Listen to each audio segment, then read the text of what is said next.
Demək, hazırdan müştərimiz gəlir. 5 manatlıq xata yeməlidir. Adı da var. Hello, how are you, Javier? Oha, görürsən? Qayma, ha? Schön, schön. Acı, ha? Acı. Oh, yeah. Bak. Meksikanski acı diyor. Öylece bu Meksikanski. Yeah. Hadi. Belə bir acı kim yemək istəyirsə, bir görsən qardaş Biber. Biber istəyir, biber. Hələ biber istəyir. Oy, sənin bibersiz qalasan. Valla deyil biberdir bu.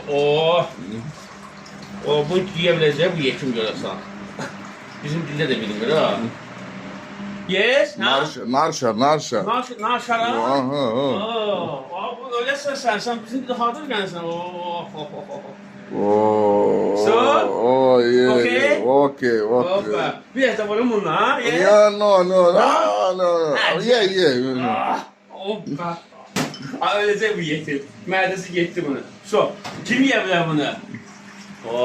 Yes? Yes. Saxla.